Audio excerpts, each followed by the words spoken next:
వికెట్లు తీయడు, పరుగులు చేయడు, జట్టుకు భారమవుతున్న ఆల్రౌండర్. ఎందుకు ఆల్రౌండర్ ఎవరో తెలుసుకోవాలనుకుంటే వీడియోని స్కిప్ చేయకుండా లాస్ట్ వరకు చూడండి. అలాగే ఈ వరల్డ్ కప్లో మీ ఫేవరెట్ క్రికెటర్ ఎవరో ప్లీజ్ కామెంట్ బాక్స్లో కామెంట్ చేయండి. అలాగే ఈ వీడియో లాస్ట్ వరకు చూసి ఈ వీడియో నచ్చితే ఒక లైక్ చేయండి. ఇక లేట్ చేయకుండా వీడియోని స్టార్ట్ చేసేద్దాం. ప్రస్తుతం భారత జట్టు వరల్డ్ కప్లో వికెట్లు తీయడు, పరుగులు చేయడు, జట్టుకు భారమవుతున్న ఆల్రౌండర్. ఎందుకు ఆల్రౌండర్ ఎవరో తెలుసుకోవాలనుకుంటే వీడియోని స్కిప్ చేయకుండా లాస్ట్ వరకు చూడండి. అలాగే ఈ వరల్డ్ కప్లో మీ ఫేవరెట్ క్రికెటర్ ఎవరో ప్లీజ్ కామెంట్ బాక్స్లో కామెంట్ చేయండి. అలాగే ఈ వీడియో లాస్ట్ వరకు చూసి ఈ వీడియో నచ్చితే ఒక లైక్ చేయండి. ఇక లేట్ చేయకుండా వీడియోని స్టార్ట్ చేసేద్దాం. ప్రస్తుతం భారత్ వరల్డ్ కప్ జట్టులో ముగ్గురు ఆల్రౌండర్లు ఉన్నారు. అందులో ఒకరు వైస్ కెప్టెన్ హార్దిక్ పాండ్యా కాగా మరొకరు సర్ రవీంద్ర జడేజా, ఇంకొకరు లార్డ్ శార్దుల్ ఠాకూర్.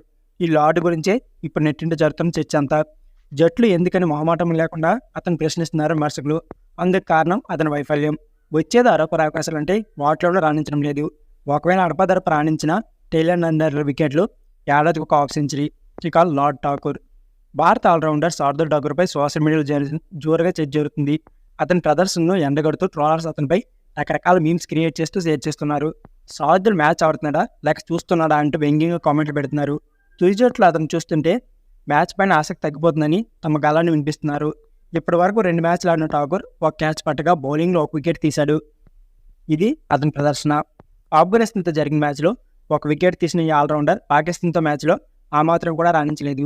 భారత పేసర్లు జస్ప్రీత్ బుమ్రా, మహమ్మద్ సిరాజ్, హార్దిక్ పాండ్యాలతో పాటు స్పిన్నర్లు రవీంద్ర జడేజా, కుల్దీప్ యాదవ్లు 5గురు తలా 2 వికెట్లు తీస్తే ఇతను మాత్రం వారిని ఇబ్బంది పెట్టలేకపోయారు. ఈ మ్యాచ్లో 2 ఓవర్లు వేసిన శార్దుల్ 12 పరుగులు ఇచ్చి వికెట్ రాబట్టడంలో ఫెయిల్ అయ్యారు. ఇక బ్యాటింగ్లో అతనికి క్రీజ్లోకి వచ్చే అవకాశమే రాలేదు. దీంతో అతని జట్లు ఎందుకని మాజీలు అభిప్రాయాలను వ్యక్తం చేస్తున్నారు. ఇక రవిచంద్ర అశ్విన్.